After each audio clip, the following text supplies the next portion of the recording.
What up? It's me, Fullout Cortland, and today today we're gonna be reacting to Doja Cat's Say So live at the 63rd Grammys, choreographed by yours truly, Fullout Cortland. Come on, give it up! Preparing for the Grammys was one of those moments where everybody on the team was like, whatever's needed. This was one of those rare occasions of being a choreographer where I had prep time, we had great rehearsal time, you know, we had so much fun in rehearsals. Like, this was a very great moment where we got to really work at stuff. I went to the studio with the musical director to put my 2 cents in. That's one of my favorite things to do, to like help build and arrange music for shows. So this time, instead of like, a lot of times we built the music together in the studio while I'm building choreography, but this time I actually got to go to like the music studio with him. And the only other time that happened was when we did Billboard 2020. So this was a really good time. I think we were all in sync, and it was just, this one felt so good. For the Grammys, this time we had time to have an audition. So I had an audition for the Grammys. This was before, I would say, like, Doja was big, but we still, I wasn't branding the auditions like under her name, really.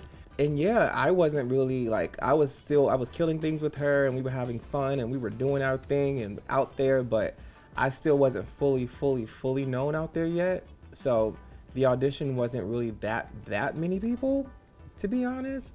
But we found some amazing talent, and we found the perfect dancers. For now, I have go-to dancers, but if I ever have an audition, most of the time those dancers have to go in the pot and dance with the dancers at some point in the audition.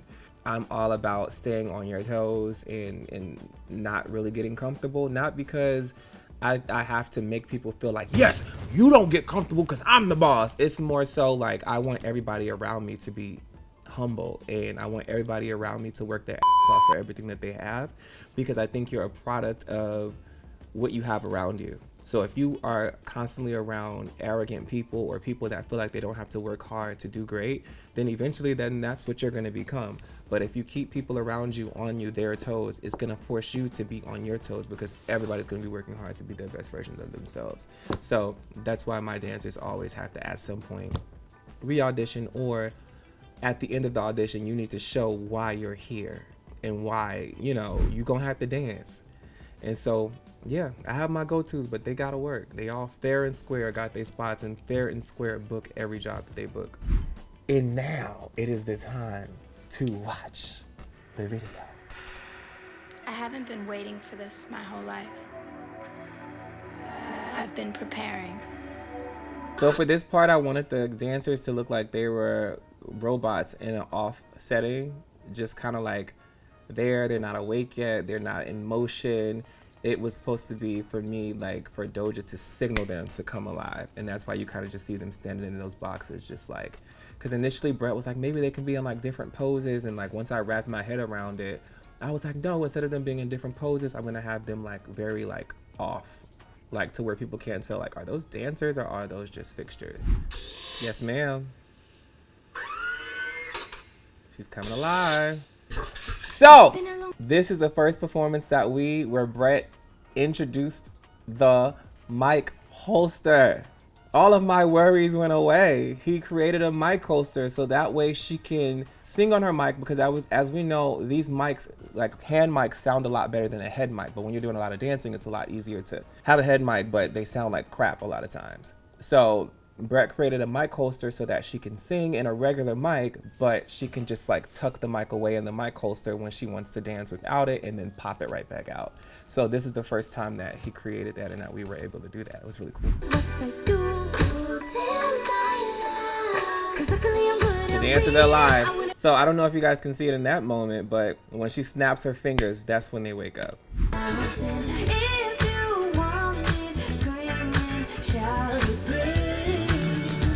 For this one, we rehearsed down to the bone, to the fingertip, to the bone, to the bone, to the fingertip, to the bone, to the fingertip, to the bone, to the fingertip.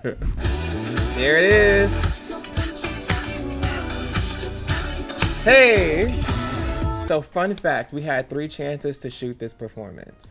And one of the dancers, her ears never came off in rehearsals. Never. They stayed on. They never came off. And during the performance, for the first 2 takes, her ears came off in the performance. So we had 1 shot left. This was the last and the final shot, and then like she had to adjust to make sure that it didn't come off, but if they came off again, we would have had to use one of the takes with the little cat ears on the floor, and they were so obvious. But yeah, this is like our all or nothing shot.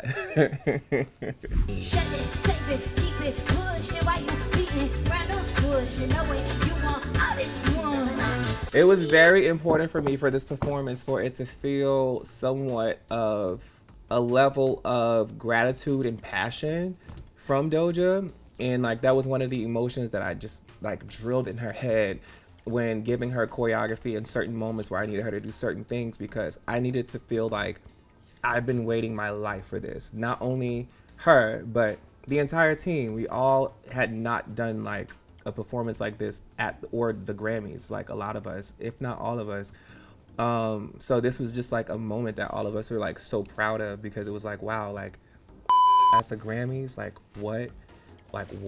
So she was literally the vessel of all of us. And it was just very important for me to make sure that she felt like she was like laying it all out on the floor, and you felt the passion in the heart, and not just go up there and look cute. Why don't you say so? Yes, ma'am. Let me tell y'all something. Crawling on 1 arm is not easy. It is not easy. She was like, how am I gonna do that? And I'm like, you gotta drag this. You gotta. It was a but she pulled it through.